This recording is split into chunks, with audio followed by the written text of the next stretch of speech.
Pessoal, olha só. No caso das lentes, o último comentário que eu poderia fazer é sobre a equação dos construtores de lentes. Equação dos construtores de lentes. Que isso, ó, né, essa equação também é chamada de equação de Rayleigh. Certo? Equação de Rayleigh. O que diz essa equação dos construtores de lentes? Que se tu souber o raio de curvatura das faces, ó, se eu continuar a face, tá vendo? Ó, cada uma tem o seu raio de curvatura. Vou chamar um raio de curvatura de R1 e o outro raio de curvatura de R2. Se eu sei os raios de curvatura da face, sei o índice de refração do meio e sei o índice de refração da lente, o N da lente, é possível determinar a distância focal dessa lente apenas com a geometria dela. Gauss, mais uma vez, foi um dos caras que ajudou na construção dessa equação, que é uma equação de uma dedução bem chatinha que eu não trabalho no ensino médio. Claro que se alguém ficar interessado aí, né, pode nos procurar para a gente junto trabalhar essa dedução. Mas olha só que equação bonita.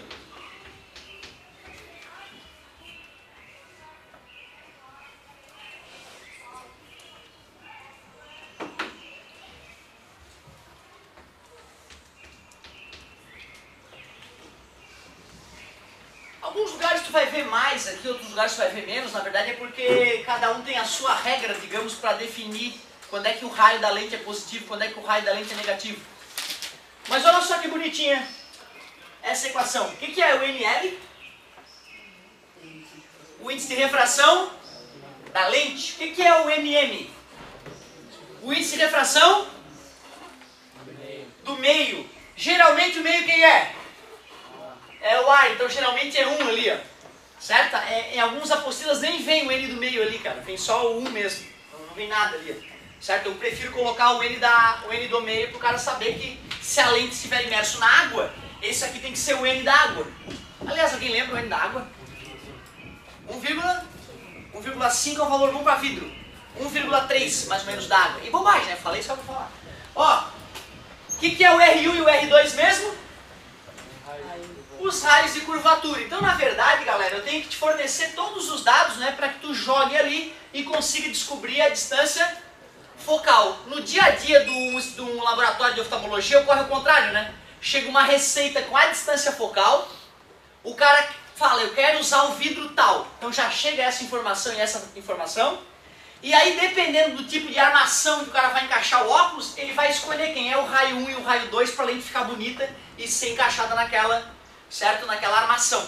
Então, via de regra, no laboratório, o cara recebe do médico a distância focal desejada e na máquina polidora da lente é que ele escolhe o R1 e o R2. Por isso, então, chamada de equação dos construtores de lentes, porque todo mundo que constrói lente tem que usar essa equação para poder fazer a lente acontecer. Se a lente for multifocal, a brincadeira muda, né, cara? A brincadeira muda.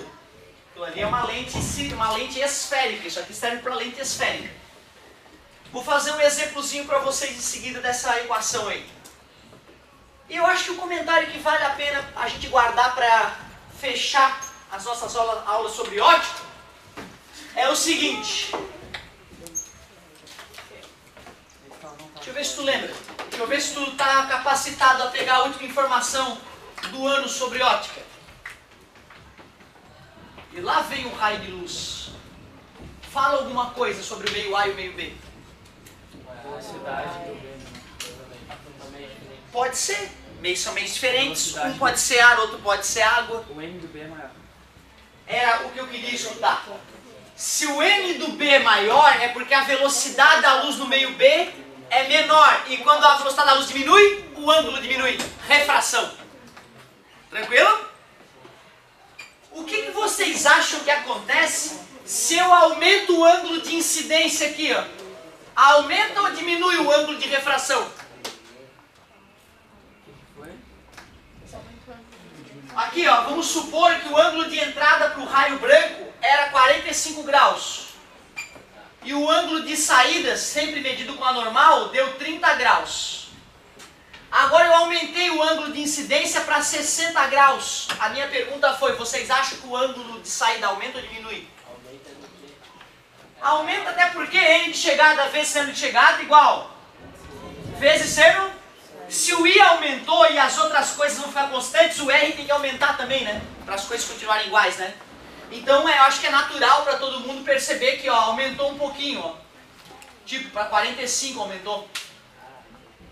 Não quer dizer que vai aumentar na mesma coisa. Vou até botar outro número para a galera não achar que se um aumenta 15 graus, o outro vai aumentar 15 graus. Deu 50 graus, pronto. Né? Porque às vezes sem querer o cara vai fazer um exemplo bobo, não, aumenta o mesmo grau. E já decora isso, leva para frente e não é verdade. Tá tranquilo para vocês? O que vocês acham que acontece se eu...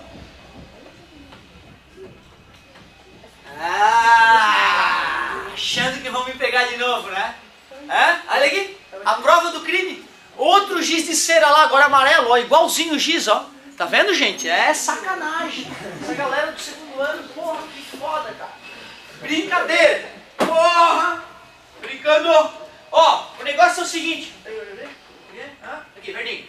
Ó, se eu diminuir o ângulo, por exemplo, para 30 graus o ângulo de chegada, o que teu coração disse? Diminui, não é isso? 6,666 graus. Olha ali que incrível. Tranquilo? Faz sentido, né, gente? Se o ângulo de entrada aumenta, o ângulo de saída aumenta também. Se o ângulo de entrada diminui, o ângulo de saída diminui. Tranquilo? E tem um fenômeno chamado a reverse dos raios de luz. Quer dizer que se eu jogar o raio do meio B para o meio A, ele vai fazer o mesmo caminho. Tranquilo? Então agora tem uma questão interessante. Se vocês aceitaram tudo que eu falei só a verdade para vocês, e vocês perceberam que fazia todo sentido, eu pergunto a vocês, imagine essa situação aqui, ó. A luz vindo de um meio mais refringente, indo para um meio menos refringente. Ela se afasta normal. Porém, este ângulo aqui é sempre menor, portanto, né, este ângulo aqui de incidência vai ser sempre menor que esse ângulo, que é o de refração. Tu concorda que se eu for aumentando o ângulo de incidência, vai chegar uma hora que o ângulo de refração vai atingir 90 graus? Cara, a galera começou a se perguntar, peraí, se as leis todas estão sendo obedecidas, chega uma hora que meu ângulo de entrada aqui é tão grande que o ângulo de saída já é 90 graus.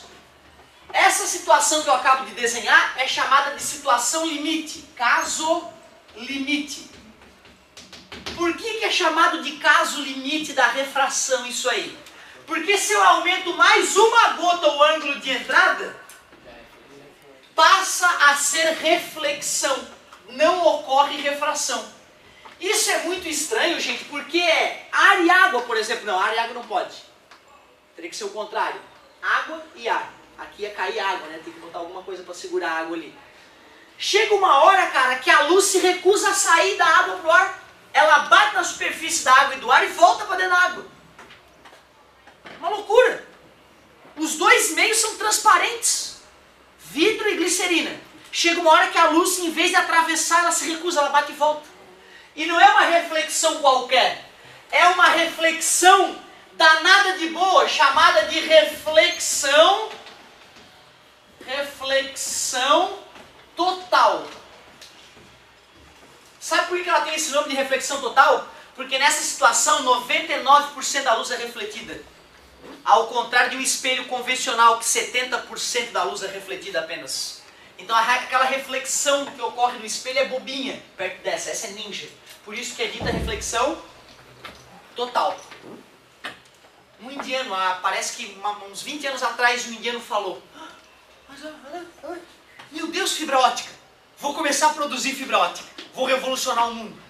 Olha qual foi a ideia do indiano maluco.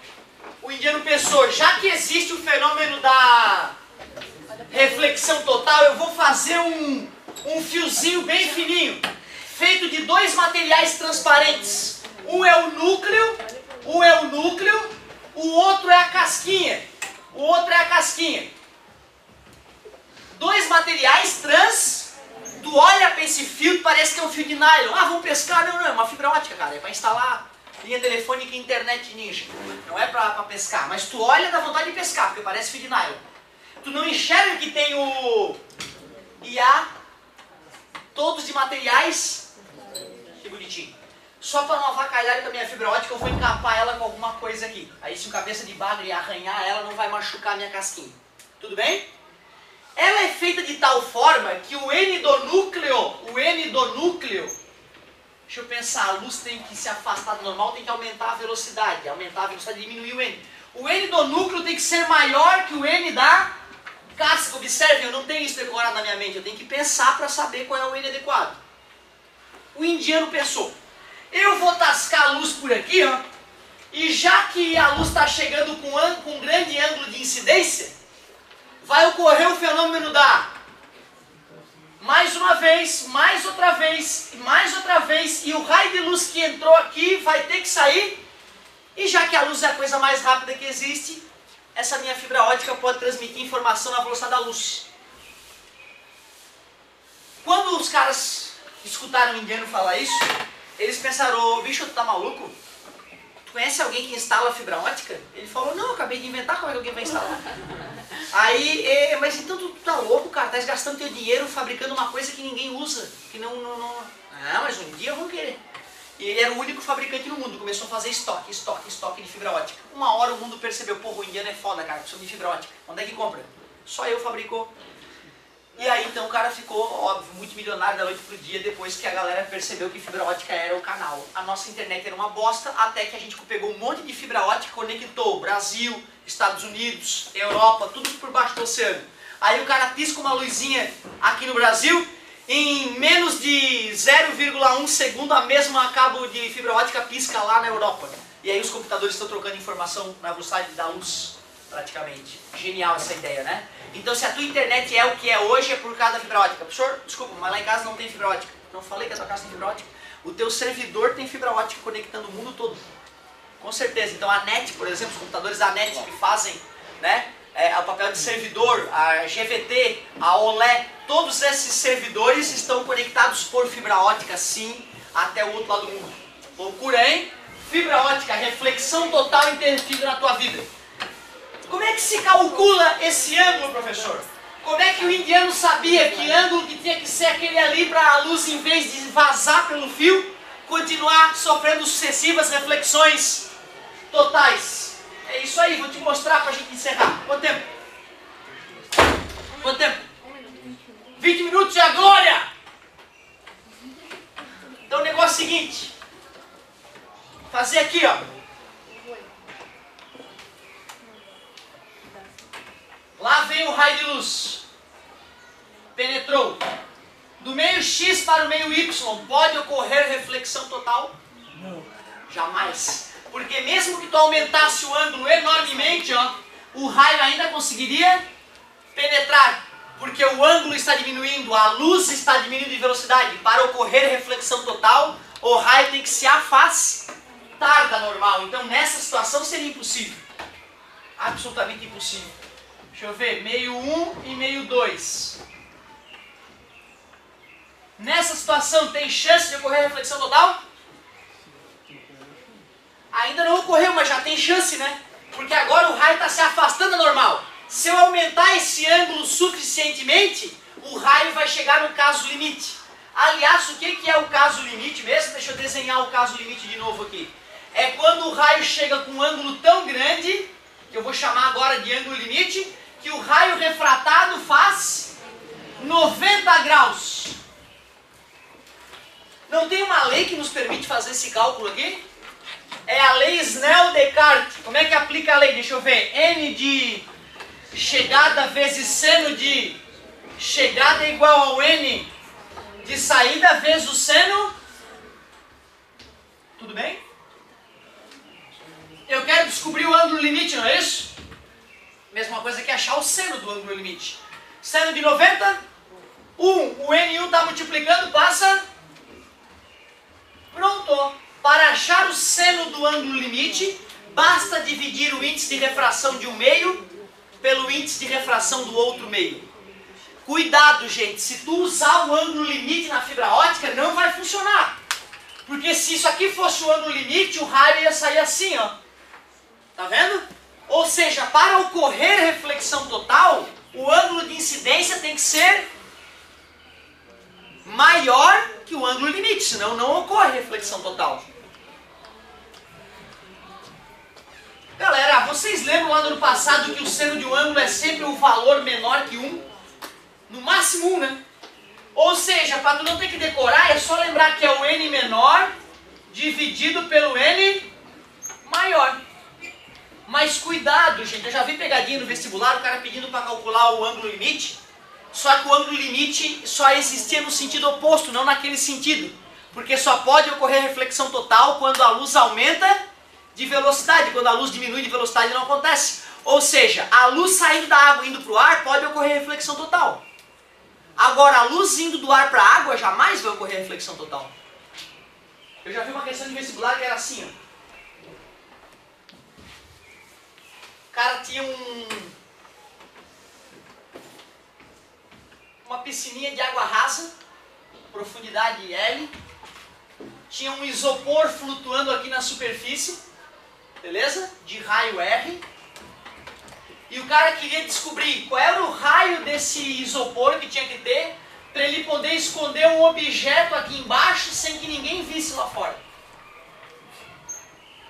Chega uma hora que o raio de luz que vai sair da água para o ar chega com um ângulo tão grande que o raio refratado fica rente à água. Aí as pessoas não vão conseguir enxergar o objeto. Tu vê que legal, né? Eu quero te dizer isso. Se tu sabe calcular no limite, tu pode esconder uma coisa debaixo da água que as pessoas não vão conseguir enxergar, não porque o objeto está escondido atrás da parede, é só porque a reflexão total não permite que a luz do objeto atinja o olho da pessoa. O objeto vai estar lá na água, embaixo de uma boia, e tu não vai ver o objeto. Porque a luz, quando vai sair da água para o ar, sofre refração. Se a refração for grande demais, pode ocorrer até reflexão total. O que isso tem a ver com a tua vida mesmo, reflexão total?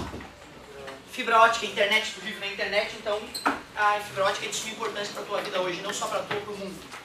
Galerinha, qual é o combinado da nossa última avaliação que ocorrerá na quinta-feira? O que vai cair na última avaliação, vocês lembram?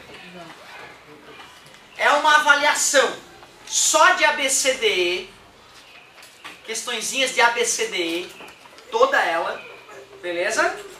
Certo? É em dupla. Beleza? É com consulta e é só sobre defeitos da visão. Só sobre a aula de hoje, miopia, hipermetropia, e tu lê a questãozinha. Alguns vão até poder fazer de cabeça, mas se tu ficar inseguro, o que é mesmo? Deixa eu ver. Tá, pegadinha, cuidado. Certo? Então é questãozinha light, tranquilinha. Então eu só quero que tu faça isso, que tu dê uma revisada nos defeitos da visão, saber o que é miopia, hipermetropia, saber quem é a lente convergente, quando é que usa ela, o que é a lente divergente, quando é que usa ela, só isso. É mais, na verdade, uma avaliação para cumprir o cronograma aí, né, galerinha? Que a gente já tem nota que eu não sei mais nem enfiar tanta nota. Não, nem pensa, nem pensa.